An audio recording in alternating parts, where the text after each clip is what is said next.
Hey guys, GHAZZY TV here with another Path of Exile video, and we're going to talk about how Mark just leaked a little bit of information about spectrable enemies in Tier 17 maps. So basically, what they said is that there's going to be a random set, or not random, but there's going to be a set of X amount of map bosses that is going to turn into regular monster packs in Tier 17 maps, the Uber content. These guys are going to be spectrable. The only thing we've heard about before was Brutus. And Mark slipped and said, Brutus, oh, and we can specter the Purifier. Now, the Purifier is an Eldritch boss. It's the yellow one for the Elder Guardians that shoots sword sprays. Absolutely freaking insane. Specter, no. This is going to change once we get the data mine information. Now, the data mine is coming from the PK file that we're going to get access to probably on Thursday. And once that's available, I'm going to help out and data mine the living crap out of this, and then I will have the entire list of specters we can go through. My assumption, based on this little leak, is that if the Purifier is there, it would be very awkward if we don't get the other Elder Guardians, like Constrictor and those dudes as well.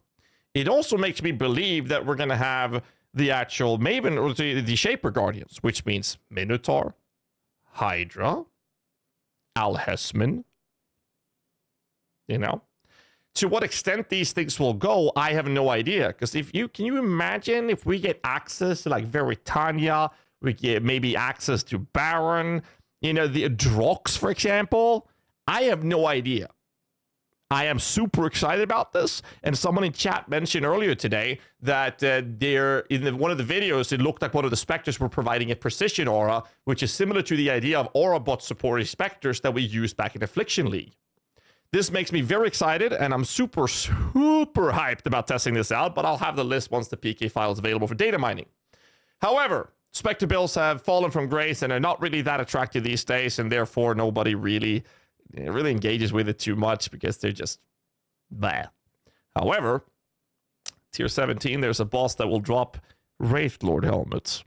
This Wraithlord helmet, which I made a video about not long ago, will allow you to get 9 specters. Well, 11 if you dual wield Midnight Bargain. Anyways, there's a downside of this, and the downside of the Spectre is obviously that you lose out on Enemy Guardian, you lose out on a Golem, you lose out on having a separate minion to do Feeding Frenzy for you. But that's not entirely true. So one of the guys on my team, Mr. Atros, big shout out to the man, he taught me a little trick I actually wasn't aware of. And that is the usage of Ray Specter Transients.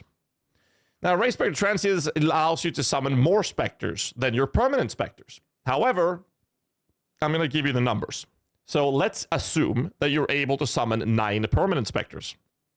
And that the Spectre of Transients allows you to summon, say, 12. That is 3 more. The way this will work is that you can then use Ray Spectre Transients to summon 3 additional specters above 9. And these are temporarily summoned minions, which will then allow you to have a random monster on the field from your Desecrate or enemies as dead to trigger Feeding Frenzy, Elemental Army, Culling Strike, whatever you feel like, right? Or act as meat shields for you. However, there is a downside to this. There is a downside. It's a super cool little niche mechanic we can abuse, which allows us to have better damage supports for those 9 specters or 11. And the downside is this.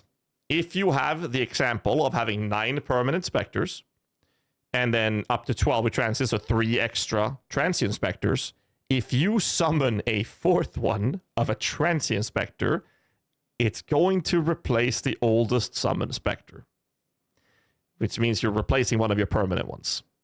So they are on a duration. So keep in mind that if you do this strategy, you have to be very careful so you don't accidentally summon more than your max cap, because then you're going to start removing your big damage specters. On the other hand, the purpose behind this is very simple. You don't need to maximize them. You just need one of them out to trigger Feeding Frenzy for more damage, but it is a little niche mechanic. I'm not sure if they actually intended for this to work this way, but yeah, it's definitely going to be something we can do. So that's how we will be able to trigger Feeding Frenzy on a 9 Spectre army without wasting a support gem for the rest of our minions. Little side note on that. So we'll see once the PK file gets available to us. Once that is available, we'll have the data mine information. I will definitely be making a video, talk about that on stream a lot with the list of specters available, and we'll go through that list to see which ones are theoretically going to be attractive for either support usage, defensive quality of life additions, and or pure damage scaling. And then we'll be able to make a template of a Wraithlord summon specter build out of that. Will not have a guide, obviously, because I'll need to playtest it, but I'm definitely going to be doing that, and that's something you can expect to see in this channel. So if you don't want to miss out, make sure you hit the like button, subscribe for more content, leave a comment down below which type of map boss specter you're mostly excited to see. I'll catch you guys in the next one. So till then, stay safe, keep rocking.